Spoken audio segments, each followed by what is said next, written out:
প্রথমেই বলে রাখি ভিডিওটা কিন্তু গতকাল শ্যুট করা, তাই নতুন কোনো আপডেট যদি এর মাঝখানে এসে থাকে সেটা এই ভিডিওতে পাবেন না। এই ভিডিওতে মূলত আলোচনা করব 3 ব্যাক সিস্টেম না 4 ব্যাক সিস্টেম, কোনটাতে মলিনা যেতে পারে এবং কোনটাতে খেললে কি কি সুবিধে অসুবিধে হতে পারে, আর 3 ব্যাক 4 ব্যাক খেললে কোন কোন প্লেয়ার সেই জায়গাগুলোয় খেলতে পারে। আর আরেকটা রিকোয়েস্ট ছিল আপনাদের কাছ থেকে যে হুগো বুমোস আর গ্রেগ স্টুয়ার্টের একটু তুলনা করা। দেখুন, আমি অত বড় বিশেষজ্ঞ নই, ডিটেল তুলনা করতে পারবো না, যতটুকু আমার খালি চোখে দেখে মনে হয়েছে সেই অনুযায়ী আমি তুলনা করতে পারি। প্রথমে বলি 3 ব্যাক না 4 ব্যাক।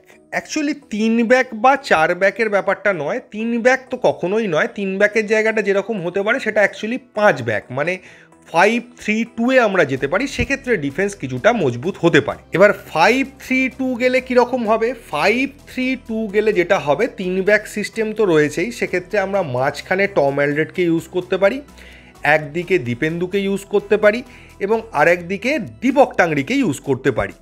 অনেকে আশিস রায়কে সেন্টার ব্যাক ইউজ করার কথা বলছেন, আমি কিন্তু আশিস রায়কে সেন্টার ব্যাক ইউজ করতে চাইছি না। তার পেছনে অনেকগুলো কারণ আছে। কারণ 3 ব্যাক সিস্টেমে যদি আমরা যাই তাহলে দুদিকের উইংয়ে একদিকে যদি লিস্টন আর একদিকে যদি মনবীর থাকে তাহলে দুটো সাইডই কিন্তু ভালনারেবল হয়ে যাবে। এবং নর্থ ইস্ট এমন একটা টিম, ওই দুটো জায়গা থেকে ওদের দুটো উইং থেকে একদিক থেকে আলাদিন আজারে, একদিক থেকে জিতিন এমএস অপারেট করবে। এবং সেটা শুধু তাই নয়, তারা কিন্তু উইং সুইচ করেও খেলে, কখনো এ ওদিকে চলে যাবে, কখনো ও ওদিকে চলে যাবে, তখন আমরা সমস্যায় পড়ে যাব। তো দুটো দিককেই ব্যালেন্স করতে হবে। এবারে লেফট চ্যানেলে সুভাশিসের জায়গায় আশিক কুরুনিয়ান বা আমানদীপকে আমরা ইউজ করতে পারি। আশিক কুরুনিয়ান খেললে অ্যাটাক ডিফেন্স ব্যালেন্স হবে, আমানদীপ খেললে কিছুটা ডিফেন্সটা স্ট্রং হবে। আবার উল্টো দিকে আমরা আশিস রায় বা মনবীরকে ইউজ করতে পারি। একইভাবে আশিস রায় খেললে ডিফেন্সটা একটু স্ট্রং হবে, মনবীর খেললে অ্যাটাকটা স্ট্রং হবে। আমার মনে হয় আশিক, পাশে দীপক, তার পাশে টম অ্যালড্রেট, তার পাশে দীপেন্দু, তার পাশে আশিস রায়, এইভাবে আমরা একটা পুরো ডিফেন্সিভ 5টা ডিফেন্সের ওরিয়েন্টেশন নিয়ে শুরু করতে পারি এবং এইভাবে নর্থ ইস্টকে আমরা আটকে দিতে পারি আমাদের বিরুদ্ধে গোল করা থেকে। এরপর লাস্টের দিকে যদি দেখা যায় যে ম্যাচ ড্র হচ্ছে বা আমরা পিছিয়ে পড়লাম কোনো কারণে, এই ফরমেশনে আটকানো গেল না, তখন আমরা চেঞ্জ করে নিয়ে একসাথে লিস্টন এবং মনবীর দুজনকে একসঙ্গে নামিয়ে দিতে পারি।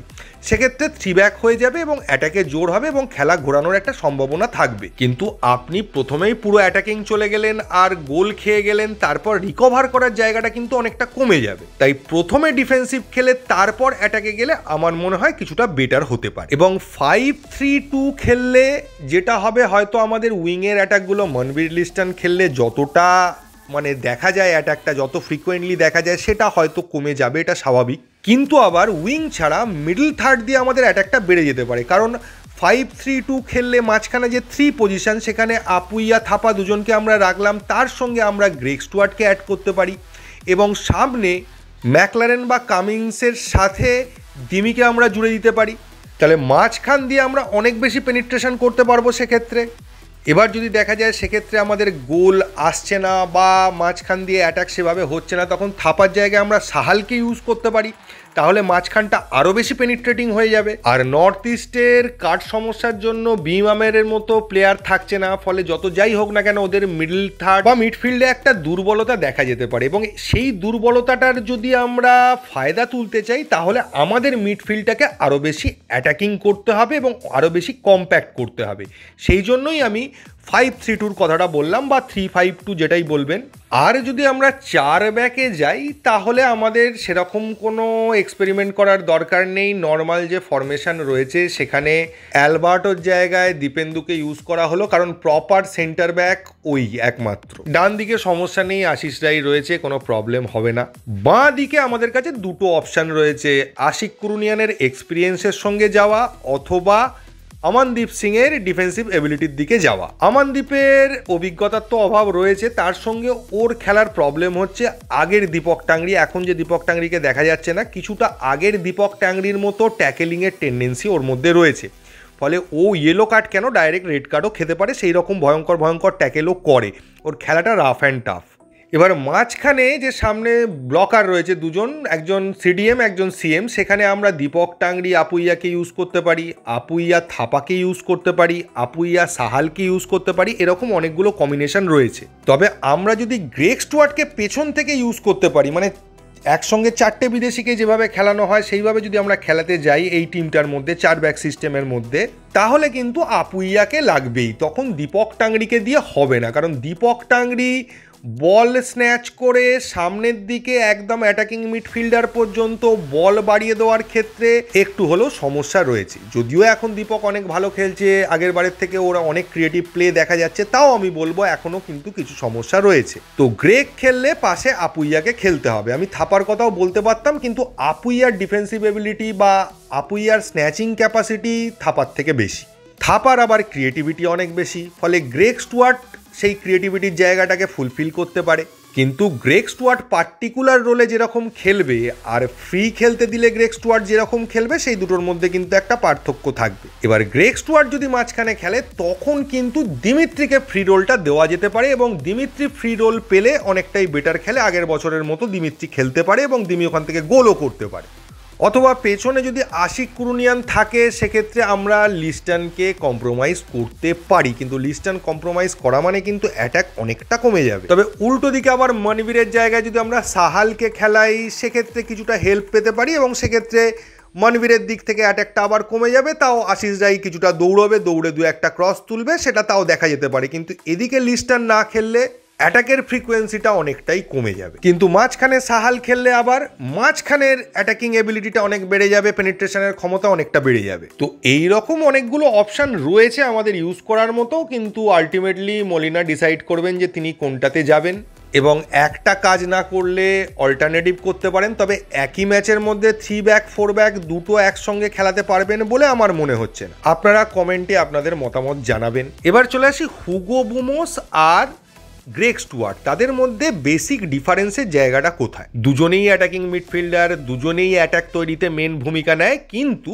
তাদের দুজনের খেলার স্টাইলটা সম্পূর্ণ আলাদা। হুগো বুমোসের ক্ষেত্রে আমি যে জায়গাটা দেখেছি, হুগো বুমোস কিন্তু কাটিয়ে সামনে এগিয়ে যাওয়ার দিকে ও কি করে, লাস্ট মোমেন্ট পর্যন্ত সামনের প্লেয়ারের এগিয়ে আসা অপেক্ষা করে, বা সামনের প্লেয়ারকে ইনভাইট করে এগিয়ে আসার জন্য লাস্ট মোমেন্টের টাচে তাকে কাটিয়ে বেরিয়ে যাওয়ার চেষ্টা করে। এক্ষেত্রে কিছুটা সময় নষ্ট হয়, যেমন নিজেদের প্লেয়ার প্রপার পজিশনে চলে যেতে পারে, সেরকম অপোনেন্টও নিজেদেরকে কিছুটা গুছিয়ে নিয়ে ব্লক করার জন্য বুমোসকে ঘিরে নিতে পারে। গ্রেগ স্টুয়ার্ট কিন্তু অত টাইম নষ্ট করে না। গ্রেগ স্টুয়ার্ট প্লেয়ারকে সামনের দিকে আসা পর্যন্ত অ্যালাউ করে না, অনেক আগে বলটা রিলিজ করে দেয় এবং পরবর্তী পজিশনে নিজে পৌঁছে যায়। কিন্তু বুমোস এত লেটে বলটা রিলিজ করে, তখন ওর পক্ষে আর সেই পজিশনে যাওয়াটা সম্ভব হয় না, ফলে নেক্সট পজিশনের জন্য আরেকজন প্লেয়ারকে রেডি হতে হয়। বুমোস কিছুটা হলেও খেলাটাকে স্লো করে আর কিছুটা ব্যাক পাসও করে কখনো কখনো, যদি সামনের দিকে প্লেয়ার না পায় বা প্লেয়াররা ওকে ঘিরে নেয়। গ্রেগ স্টুয়ার্টের ব্যাক পাস করার টেন্ডেন্সি খুব কম, খুব বিপদে না পড়লে গ্রেগ স্টুয়ার্ট কিন্তু ব্যাক পাস করতে চায় না। ওর খেলার মানে ফ্লোটা থাকে সামনের দিক বরাবর, যতটা অপোনেন্টের হাফে ঢুকে যাওয়া যায়। বুমোসের অ্যাডভান্টেজ হচ্ছে কখনো কখনো আপনি ওকে সেকেন্ড স্ট্রাইকার হিসেবে স্ট্রাইকারের পাশে পেয়ে যাবেন, এবং স্ট্রাইকারের সুবিধা হয় ওকে পাস করার, ও গোল করতে পারে, অথবা ও একদম পেনাল্টি বক্সে ঢুকে গিয়ে গোলকিপার পর্যন্ত গিয়ে একটা ক্রস পাস করে আরেকজনকে পাস দিয়ে তাকে গোল করাতে পারে। গ্রেগ স্টুয়ার্ট আবার নিজের এবিলিটিতে বলটাকে নিয়ে পার্সোনাল দক্ষতায় এগিয়ে যেতে পছন্দ করে, এবং সোজা নিজে ঢুকে গিয়ে হয় নিজে বেশি শট করে, নিজের গোল করার ক্ষমতা অনেক বেশি বুমোসের থেকে, এবং ওর এই ছটফটে মুভের জন্য যখন একাধিক প্লেয়ার ওকে ব্লক করার চেষ্টা করে বা আটকানোর জন্য ওর দিকে এগিয়ে আসে, তখন ও দেখে নেয় কে কোথায় খালি জায়গায় আছে এবং সেখানে বলটা বাড়িয়ে দেয়। খেলার সময় অন্য প্লেয়ারের পজিশনটা কিন্তু অনেক ভালো বুঝতে পারে গ্রেগ স্টুয়ার্ট, এবং গোল স্কোরিং ক্যাপাসিটি অনেকটাই স্টুয়ার্টের বেশি। প্লাস ফ্রিকিক থেকে বুমোসকে আমি সেরকম খুব ভালো ফ্রিকিক নিতে দেখিনি, কিন্তু গ্রেগ স্টুয়ার্টের ফ্রিকিক অসাধারণ। এক কথায় বললে সাপোর্টিং প্লেয়ার পেলে, সাপোর্টিং প্লে পেলে বুমোস অসাধারণ অনবদ্য, কিন্তু গ্রেগ স্টুয়ার্টের সবসময় এই সাপোর্টিং প্লের প্রয়োজন হয় না। ও একাই অনেক কিছু করে নিতে পারে, একাই দুটো প্লেয়ারের জায়গায় খেলতে পারে, একাই দুটো প্লেয়ারের অভাব ভুলিয়ে দিতে পারে। তো গ্রেগ স্টুয়ার্টের ভার্সেটাইলিটিটা অনেকটাই বেশি। তো আর বিশেষ কিছু বলার নেই এই ভিডিওতে, এইটুকুই। যদি ভিডিওটা ভালো লাগে তাহলেই চ্যানেলটাকে সাবস্ক্রাইব করবেন। থ্যাংক ইউ, ধন্যবাদ এবং জয় মোহনবাগান।